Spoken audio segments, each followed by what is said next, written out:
I've composed of, like, there's 4 things that I've composed of that I feel like are very important on what you need to look for when you are looking to look for a company that you want to work for. So the first thing that is very important that you want to pay attention to is going to be your compensation. So how are you going to be compensated? Are you going to be 1099? Are you going to be W-2? What are you going to be getting paid?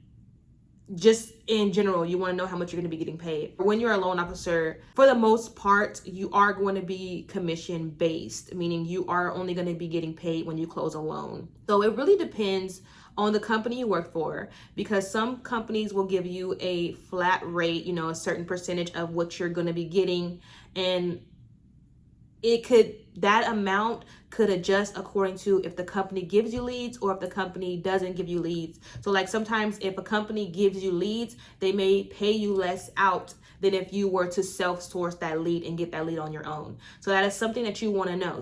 Now, one thing I will say though, honestly, is that I will not decide to work for someone or not work for someone based off of the compensation. What I'm getting at is, like, let's say you find a company that the compensation may not be what you want it to be, but you're getting a lot of training, you're getting a lot of coaching, you're getting a lot of guidance. At that point, honestly, it might be worth it to take that commission, because at the end of the day, you're going to be getting training and coaching, and that is worth a lot. You're going to want to know how are the leads structured. So you have options. So there's companies that will provide you with leads, and then there's companies that you have to self-source your own leads and get your own leads, and you are responsible for it. My personal opinion is that no matter if your company gives you leads or not, you should always try to get your own leads. If they're giving you leads, enough leads to close all the deals you want, you should always still do your own leads, because you always want to have your own book of business that you created. I wouldn't choose a company just because they give leads. So you're going to want to know how the leads are structured. Are they going to be helping you get leads? Are you going to be responsible for getting your own leads? And that how to get leads is a separate video that I'm going to make, because that is probably, like I said, if you are in real estate, if you are in lending, that is one of the most important questions that I had, and I know that a lot of people have, is how do you get leads? The third thing that you want to know is, how are you going to be trained, or how is the training with the company you're going to be working for? So training, when you first get your license, I'm going to speak for myself. When I first got my license, I didn't know anything at all. Like, I didn't know anything. The only thing I knew was first time home buyer. That's all I knew. I didn't know nothing about FHA, conventional, VA. I didn't know none of that. I didn't know anything about guidelines. Like, I didn't know nothing. So I was literally like a child to this. So you're going to want to ask your company that you're going to be working for, do you provide training, or how am I going to be getting trained? A lot of the training you will get, honestly, will be when you do your deals, when you do your loans, because every loan is different. So something else to mention too, a lot of times when you work for companies, there's times where they may have like a branch manager, or they may have a top performing LO that's been doing it for a while. I would honestly say that that is the equivalent to having good training. So if you go to a company and they say, like, they don't have like a specific like training module for you to go online and look at, but they have like a top producing agent or a top producing loan officer that you could work with, or they have a really good branch manager that has been in the business for a while, or not even a branch manager, somebody that they have that works there that's been in the business for a while, I would say that is good enough for you to, you know, consider that as training, because they have experience. If you have questions, if you have problems you run into, you get a loan and you need help, you can go to that person, and they, you know, will be able to help you and guide you and assist you, depending on the culture, you know, of your company, depending on if they're able to help.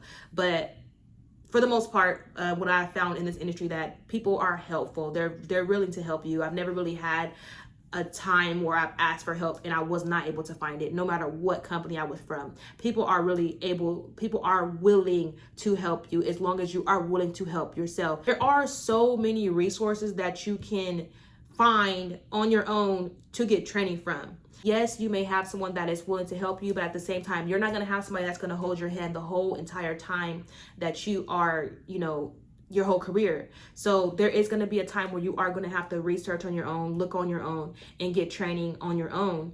And even if you need to pay for training, that is something that if it's something that you have to do, it's worth it to do so, because it's only going to help you and your career be better at what you do. So I said all that to say that there is training resources.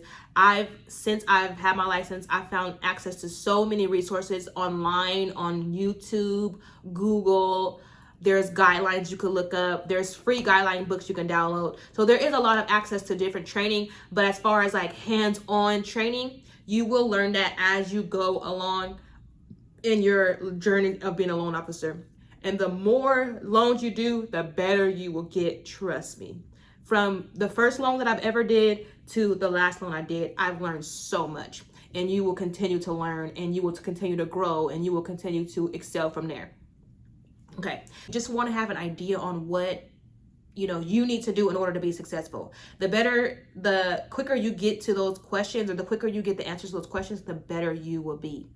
The one thing that I noticed and that I learned, and I don't care what anyone says, is that it is very, very hard when you first start off in lending. Whether you know people or not, it is hard, but it is something that you will learn as you grow and as you keep doing better. As long as you're committed to growing, and as long as you are committed to being humble, then you will definitely make it through. The reason why I'm making these videos is because I want to prevent you from struggling. Instead of you getting your license and not knowing what to do, and then trying to and taking your test and doing all these things, I want to help you, guide you along the way, to the point to where you get to the point where you start getting loans. The next video that I make, we're going to talk about what are your responsibilities as a loan officer.